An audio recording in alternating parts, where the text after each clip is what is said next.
Well, first of all, I don't call it, in my mind and in my heart, a Truth and Reconciliation Commission. When reconciliation happens, two parties get together, one that has victimized the other, and they reconcile. That didn't happen. It's really a big disclosure by 7,000 Aboriginal people about what happened to them.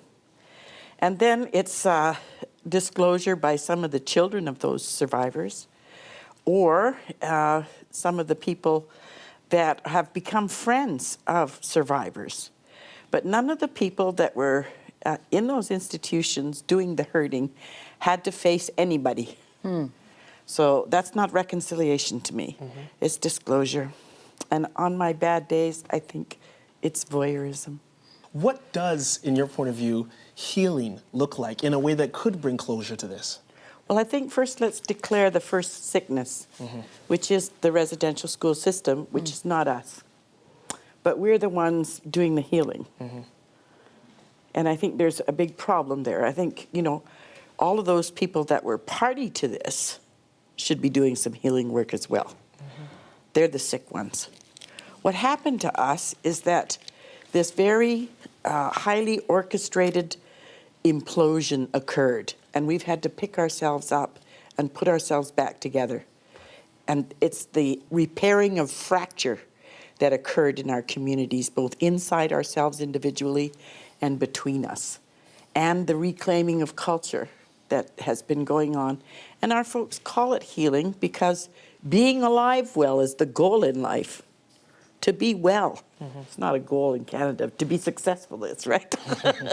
But we need to be alive well to pass on to the other world. And that's why we call it healing. There's no other word in English that describes what we mean when we say be alive well. But the way it's put, it sounds like we're the sick ones. I don't buy it, you know? When I look at a lot of your work as an educator, storyteller, poet, you kind of almost kind of work that way of healing, that way of passing on into your work. I'm curious to know, how do words facilitate healing? In my culture, and the Salish people, we say, words have power, they have impact. Words have power, they have impact. I know I learned in grade 1, sticks and stones will break my bones, but words will never hurt me. That's entirely not true. Science is bearing it out, that the only language that actually helps you is story and poetry, and the poetics of story. That actually, when you write something and you read it out loud, you're actually strengthening your body so that it can repair its own damage. That's why I do it. Now, this is Canada's history collectively. How does the suffering of students in the residential schools impact all Canadians, Native and non-Native? Well, that's the part I don't like about this whole business of, it's the second part of who's going to be victimized. What's going to happen is we're going to take all this information, it's horror, the horror show of the government, and foist it on 15-year-old non-Native kids who did nothing to deserve that. Now, I'm not saying that they shouldn't know that there was such a thing as residential school, but I don't think it's Canada's responsibility to take that on. Canadians didn't go into those residential schools and sign me up, I want to abuse somebody. That's not what happened. It was the government, the church, and the few criminals that were in there and protected in those institutions that did it.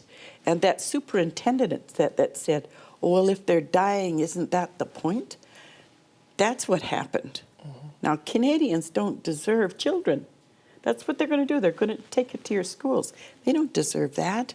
I was reading something and you said about all the healing process, you said one thing to really keep people oppressed is to remove their ability to imagine. Once imagination is gone, you can't really hope for a better tomorrow. Exactly. How do we restore imagination? Well, this is a beautiful thing that's already been done, but it can be done again and again.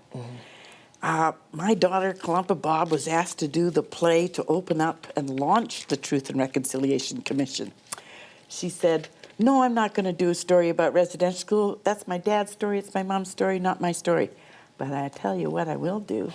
I'll take a group of non-Native kids and a group of Native kids, neither of which have been to residential school, research it and write about the impact on them And this gorgeous play about being teenagers without full voice, being young people that are, all kinds of assumptions are made out of them, came out of that, and it's woven together with these elders' stories about the lack of freedom in residential schools and the oppression that occurred there. So there's this beautiful Canadian story about where freedom can go and where our young people want to go with freedom. So does that mean, with all this discussion about accountability, reconciliation, these words that we hear all the time, is there a big point that we're missing? There's a really huge point that we're missing. Not all is well. I think that's the huge point that's missing. That the things that have happened to people, immigrants in this country, are being forced to work 2 jobs. They're invited here and they're not employed here. I mean, Canada has still got some very bad habits of mistreating people. Somebody has to be at the bottom. That seems to be the way it's going, the way it has gone historically. So maybe it has something to learn from not putting somebody at the bottom for everybody else to trod on. A mindset change. Yes, a mindset change. The problem here is that there was oppression. That's the problem, that somebody deemed them lower. And that happens today